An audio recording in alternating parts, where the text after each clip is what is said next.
What's up guys, it's Apollo Uchiha here, back with the next part of What If Naruto Was Reunited with his family. Now before continuing this, if you haven't then please do leave a like and subscribe to my channel if you like the content of this channel, and without further ado, let's continue with our story. Our story continues. Naruto opened his eyes again, feeling much better than he had the last time he had them open. Sitting up, he looked around the room, much like the last time, except this time, he was not the only one inside. Sitting a couple of feet away from his bed was Kakashi, his face slightly obscured behind his usual orange book of smut. I see you finally decided to open your eyes, Naruto. Kakashi drawled as he closed his book and stance, depositing it back into his pouch. Naruto replied as he stretched a bit. Good, let's go then. Your father wants to see us. Sasuke, Sakura and a few others are waiting outside the office. Naruto nodded, getting to his feet as Kakashi made his way over to him. How long have I been asleep? Since Karin was here, I mean, Naruto asked, looking himself over. He quickly realized that he was not wearing his pullover. He saw it folded up and sitting on the nearby dresser. Naruto contemplated grabbing it but decided against it. He didn't need it right now after all. Oh, only about 3 hours. Oh, okay. Naruto breathed, relieved he didn't have to sleep long enough. Kakashi put his hand on Naruto's shoulder before he spoke again. Give or take a day. Naruto's eyes widened. Wait. It said.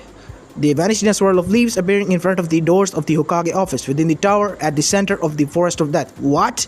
Naruto exclaimed loud through the hall, and Kakashi merely offered an eye smile. About time you woke up, Dope. Turning around, the young Uzumaki saw the assortment of people. There were his teammates, Karin, Fu, and the two other Takinin he assumed were her teammates, and rounding up the group were Hinata, Shino, and Kurenai. Why are there so many people here? Naruto wondered, confused. Kakashi shrugged as he opened the door. Well, you know, circumstances, Kakashi replied. I brought them, Hokage-sama. Naruto knew Kakashi wasn't giving him the whole story, and it annoyed him greatly.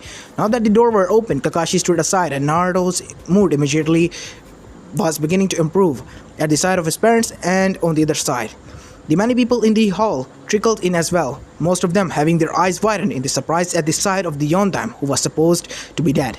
The only exceptions to this rule were Kurenai, Kakashi, and Karin. Kurenai and Kakashi had known about the Yondam Hokage for a while now, and Karin had been formally introduced to Kushina and Minato by Kakashi after he received a small briefing about Team 7's experiences in the forest from Sakura and Sasuke. Once everyone was in the room, Kakashi closed the door and Kushina put up a privacy seal. Minato glanced around the room momentarily before leaning forward, placing his elbow on the desk and clasping his finger together, creating a bridge just in front of his face. Now that we're all here, we can get started. Minato smirked. Wait a minute, stammered Sakura. You're the Yondam Hokage. How is this? Aren't you supposed to be dead? She asked, covering her mouth with her hand soon after. Briefly, Sakura wondered if asking someone if they were supposed to be dead was rude. Yeah, well, I suppose I am supposed to be, aren't I? Since you're on my son's team. I suppose I can tell you why I'm alive. But wait a bit, okay? Sakura's jaw hung as the remaining genin looked to Naruto in disbelief. Except for Sasuke, the young Uchiha cast his teammate a brief glance, his eyes narrowed, before looking away. He'd wait to talk to Naruto about this after things had calmed down. The Kyuubi Jinchuriki scratched his cheek in embarrassment. Suddenly having almost all the eyes in the room on him was certainly a bit embarrassing. Kurenai frowned in the Hokage's direction, but kept her mouth closed. She wouldn't make a scene right now. On to more pressing matters. Minato continued. You three Genin teams were involved in quite the confrontation, for lack of the better words. What you three teams experienced within the forest is very important to the security of Konoha, so I'd like to hear what happened, the whole story. For a moment no one said anything. The Genin wondered who should go first until Kurenai volunteered her team to start. She wanted to finish this quickly so she could go look in on Kiba's again. The boy's injuries really worried her. Teammates started to brief with their spying on Gaara. They told the Yondam how the Sunanin had killed the team from Ame, and they noticed them. After relating how Gaara had crippled Kiba before their team was saved by Fu, then they let the girl take over. Well, Sandy got really upset when I stopped him, Fu began, and well, basically ended up going all Ichibi on me. Minato held his hand up here, motioning for the girl to stop, glancing on Kurenai's direction as the only thing he needed to do to let the Genjutsu mistress know what he wanted. Catching his drift, Kurenai told her students that they should wait outside until the Hokage was done speaking with the others. Shino and Hinata hesitated for a moment, clearly curious about what was about to be said, but consenting to their senses' wishes and left with her. You may continue now, Minato said. Fu nodded. Like I said, He got really hostile and almost killed me until I pulled out my Biju cloak. I'm the Jinchuriki of the Nanabe, by the way. The two of us fought until he got me with his really powerful jutsu that sent me crashing through the forest. It was around that time I felt the Kyuubi's chakra, so I hurried over them and headed towards him. Minato thanked the girl for her explanation before looking at his son and his team. Sasuke started to brief, telling Minato about their run-in with the disguised Orochimaru and the ensuing of fight. He continued on his teammates, and Karin added to her own story with their interpretations of the events until he got to the part where Naruto let loose the pillar of malevolent chakra. Minato looked to Naruto now. Well, son, I'm afraid and fairly certain on you and Fu can go into on any real detail about what happened next. Elaborate, please. Naruto's eyebrows rose, threatening to vanish into his hairline. Nervously, the young Namegase glanced around the room at the presence of people. He wasn't sure how to feel about this. This was his biggest secret, and his father just wanted him to spill the beans in front of his team and foreign shinobi. Nonetheless, Naruto had never questioned his father before, but he figured there were a first time for everything. Are you sure, Dad? I mean, I can always tell this in a more private setting. This is pretty, I understand your reservations, Naruto, but these are your teammates. Minato intoned. This is something you should and they should know. And you should tell them. You are going to be trusting them with your life when you on a mission and vice versa. They should have a full understanding of the consequences, and I'm sure Fu has already told her team, if for no other reason than to caution them against doing battle with you, whether that because she finds out of their league or views you as a comrade of sorts. I'd say it leans more towards the latter, Hokage-sama. Fu interjected. Naruto and Minato looked at her as she merely eyed the two of them curiously. The one of them had little doubt she could tell that he was also the Kyuubi's Jinchuriki. But what if they hate me? Naruto ventures, prompting his two teammates to look at him wide-eyed. Well, in Sasuke's case, he only looked bro curiously. What could Naruto possibly be hiding that would make him think they would hate him? They couldn't understand what secret could be that big. Then better they are informed with our knowledge. If they find out some other way and decided to be hostile, we wouldn't know. At least this way, if they don't have the kind of character that we hoped for, you can be removed from their team and we can keep an eye on them. I can take over as your Jonin sensei if it really comes down to it as well. Sasuke narrowed his eyes as Sakura's expression became more perplexed by the second. Hurt? Naruto? Sure, the dope was annoying, but he wasn't that bad. Sasuke couldn't see himself attempting to seriously harm the guy unless he somehow managed to be involved with the Uchiha massacre, which was impossible. Now Sasuke was really suspicious. What could Naruto be hiding? Sakura was thinking along the same lines, though she could slightly understand why Naruto was afraid to tell them. She would be lying to herself if she said she hadn't been afraid of him. When he was fighting Orochimaru and Gaara, his chakra had felt so dark and angry. It was hateful. Sakura found Naruto to be really annoying, he used to be. Anyway, despite that though, even if she found him to be a bit annoying, and that form of his to be frightening, she didn't see herself hating him. She never admitted to Naruto's face, but he started to grow on her. As for Karin, she knew exactly what Naruto's secret was. Kushina and Minato had told her when she met them. They fully intended to remove her from his life before he could get to know her too well, just in case she wasn't understanding as far as his burden was concerned. Kushina was happy she had more family than just Naruto and Minato, but she would pick her son over Karin if Karin was ever viewing Naruto in a way such as the villagers do. The fact that she was still standing in his presence was proof that she had an open mind and an understanding heart. Naruto frowned at his father's response, but nonetheless nodded. He could understand where his father was coming from, he supposed. More than just being a Hokage worried about the village weapon, he was a parent who wanted the best for his son. If his teammates couldn't look past the fox, then they had no business associating with his son in the first place. Looking to his friends one last time, Naruto steeled his resolve and stepped forward. Okay. And then he told them. He informed them of his circumstances, of his birth, how his father hadn't truly killed by Kyuubi and instead sealed it within him. He told them of why the villagers hated him, informed them of what had occurred with him during his fights with Orochimaru, and then proceeded to tell his father of what he experienced with Fu before the other of them did battle with Gaara and the Snake Sane. Throughout the explanation, Naruto hadn't made eye contact with his team or Karin. He didn't want to think of how they'd feel if any of them looked at him with those eyes, the eyes he received whenever he walks within the village. the eyes he received all throughout his academy years, whether it be from teacher or student, students who had their opinions of him shaped by the prejudice of their parents. The eyes full of hate. Those eyes, those damned eyes, they're driving him into a corner where negative attention was the only thing he was allotted. Those eyes had forced a mask onto Naruto's face. If he hadn't grinned and bear with everything that was thrown at him, if he hadn't get back up, spurring bravado from his lips every time he was knocked down, if he didn't learn to function without any true friends, then Naruto knew. He knew that he would be nothing like he was today. Naruto knew he'd be a much darker person. He would decided to stay in the village without managing to stay strong and bear to the hate of those around him. He knew he'd probably end up living up to all the things the villagers said about him. He became the demon they feared. If he had ever allowed them to break him and still remain in the village, and if he left, no doubt, revenge would be on his agenda. Naruto was fully aware he carried darkness in the heart. He was always fully aware of what kind of life he would have now had he given in. Naruto didn't want that, but he was afraid. He was afraid of his teammates and Karin's reaction. Naruto was afraid that they would reject him like the villagers and lead him back down the dark path he knew he could have ended up walking, and he didn't want that. Not when he has finally found a family. Not when he finally became happy. He didn't want that at all. At Naruto's back, there was silence. None of his comrades said anything. For a spine-chilling moment, Naruto imagined them staring at him with those cold eyes. I'm kinda surprised the dope could hold back the QB. He doesn't seem to be having those mental capabilities to pull such a thing off, said Sasuke. Naruto could hear the smirk in his rival's voice. In a response that could be likened to reflex, Naruto whipped his head up.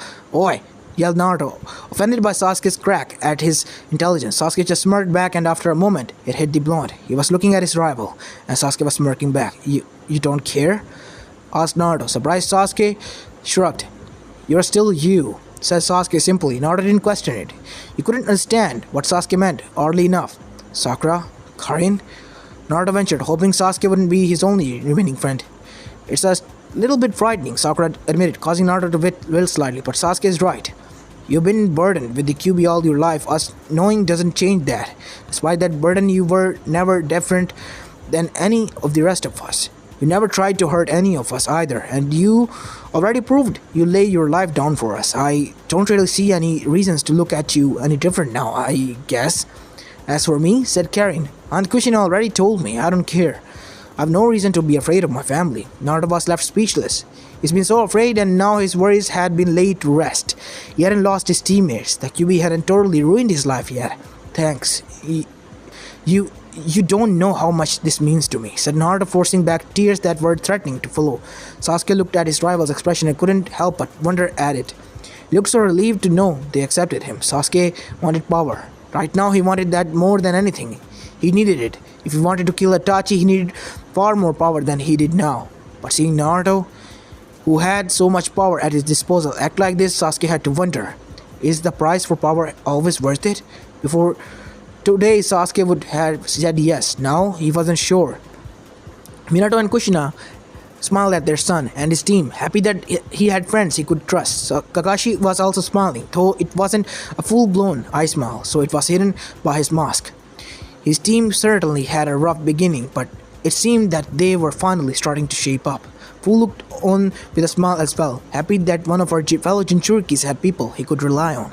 Good friends were hard to find for people like them. Thank you for your assistance with this briefing, said Minato, drawing everyone's attention. He was looking in the direction of Fu and her team. Especially you, Fu. You shed some light on a few interesting things. I do hope we'll be able to talk to you again at a later date. Fu smiled and nodded. Of course.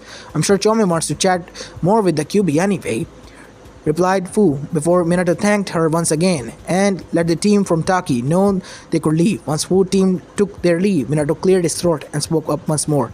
I believe you wanted to know why I was still alive, Sakura. Yes, I mean, if you don't mind, Hokage-sama.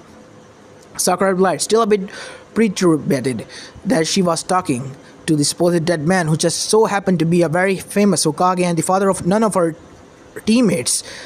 Would she not been too nice to in the past? And not so distant past, at least. Minato simply waved it off, gesturing that he did not mind that. In fact, he was open-minded. Well, my wife and I, said Minato, gesturing to Kushina at his side, survived the sealing of the QB, but only just. Sasuke and Sakura looked to the beautiful woman at Minato's side. Sasuke raised a brow, and Sakura almost gasped before she felt sick. This was Naruto's mother? This was Naruto's mother who was staring at her. She was staring at Sakura in a way that unnerved the pinkhead greatly. Sakura knew that Naruto's mom knew about her, and by extension that meant the woman knew that she hated Naruto on multiple occasions. Sakura knew she was screwed. The slow, mischievous smile that spread across Kushina's lips did nothing to facilitate any thoughts of otherwise either. Ah, Minato, do you mind if I talk to Sakura in private? I tell her everything while we have some girl talk, said Kushina, speaking up for the first time since the briefing had begun. Minato shot her a look, followed by Kakashi, then Naruto, and finally Karin. They all held some degree of similarity to them, which did not go unnoticed by Sakura. This only served to unsettle the girl more. Go ahead, Kushina, said Minato after a moment. Sakura began to grow pale. Kushina walked towards the girl, her unsettling smile still plastered on her face. Grasping Sakura's shoulder, she all but dragged the pinkhead out of the room. For a beat, there was a silence. Then Karin spoke up. I'll go with them for the girl talk and all. Karin had already heard about what Kushina's intention with Sakura were, and while she didn't condone the pinkhead actions where Naruto was concerned, she didn't really want anything bad to happen to the girl. Karin had only known Kushina for around a day, but she had already discovered that the woman could be quite overbearing. The bespectacled Uzumaki wasted no time in spilling out on the door, leaving only the men remaining in the office. As I was saying, Minato continued. Sasuke was concerned for Sakura to a degree. Considering the reaction of every other person in the room, aside from him, he had to wonder what Naruto's mom was going to do to her. After all, at the same time, considering the reactions of every other person in the room, aside from him, Sasuke wasn't sure he really wanted to know. Deciding to trust his gut, he didn't ask. With that momentary internal conflict out of the way, the young Uchiha listened to the Yonda's story. Once it was over, Sasuke found himself with a few questions. How did the village not know you were alive until now? Shouldn't the medic Nin have known the corpses Danzo placed were fake? No one has seen or heard from the medics who looked over our bodies back then since Kushina and I came back. Minato responded. At this point, it's safe to assume that they've been part of Danzo's forces from the beginning. Based on what we know about the old Warhawk, he probably saw an opportunity to capture Kushina and I the moment the masked man had been dispatched. He knew I'd have to reseal the QB, and that whatever I chose to do would take a lot out of me, and Kushina was already weakened. Danzo had to have been watching well before the masked man attacked, considering how quick he found us. Which means you and Kushina were targets from the beginning, said Kakashi, easily seeing the puzzles fitting the piece.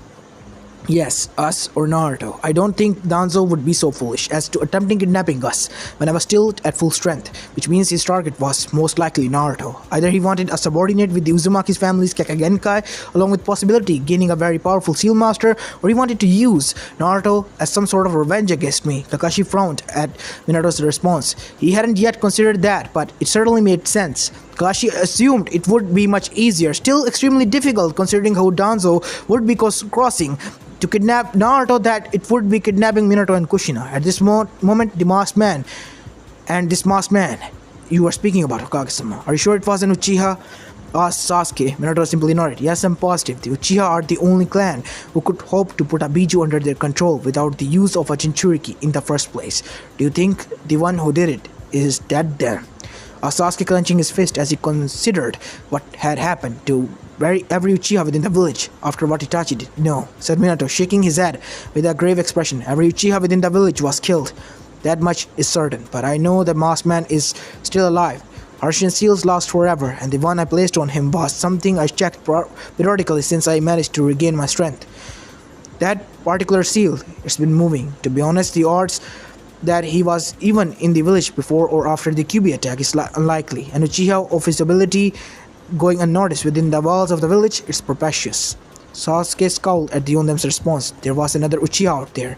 He had another living relative, but it seemed he would have to kill this one as well. Whoever this masked man is, their actions were a blight on the Uchiha clan's name. Sasuke's eyes. He could not let that pass.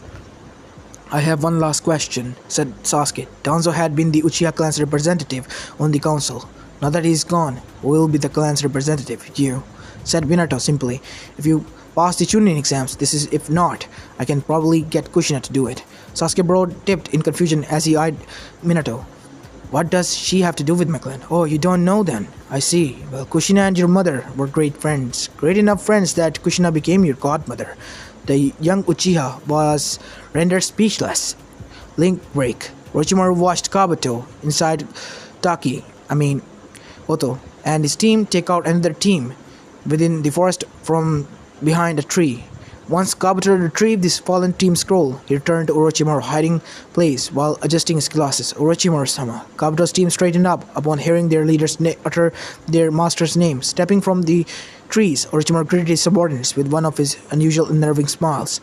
I take it the fact that you're here means it's time to have Dosu's team attack Sasuke to test his curse mark, inquired Kabuto. No, came Orochimaru's claim and calm reply. I did not give him the seal. I was interrupted by Konoha Anbu, led by a rather problematic Konoichi. It is of no consequences for now, though I will succeed in giving my gift to Sasuke-kun and young Naruto-kun as well. Kabuto raised an eyebrow at the addition of Naruto as one of Orochimaru's target, but he did not question it. How the boy had managed to garner his master's attention was none of Kabuto's business. What will you have us do, Orochimaru-sama? Asked Kabuto, earning a grin from his master. I have some suspicions about Konoha's current state of power after my attempt on Sasuke-kun. You have informed me that Danzo had fled Konoha for some reason, and I want you to find out why after the preliminaries for the third exam ends. His fleeing may confirm my suspicions, and if it does, request his assistance with our plans for the invasion. Kabuto raised a brow, wondering why Danzo would help Orochimaru invade Konoha, but decided not to ask once more. Giving a bow, he and his team made their way to the tower. Orochimaru watched them go, his smile leaving his face. If his suspicions were correct, then Danzo's assistance could make a world of difference. It would seem unlikely that Danzo would work with him in the Konoha's invasion, but considering what his suspicions were, it may just happen. After all, if Orochimaru was right about who was still alive within the walls of Konoha, Danzo may very well need to destroy his former home before he has any chance of ruling it. As this is where I'm going to be leaving this part of, guys. I hope you like this one, and if you do, please leave a like and subscribe to my channel if you like the content of this channel. As this is Apollo Uchiha, and I'm signing out. Peace.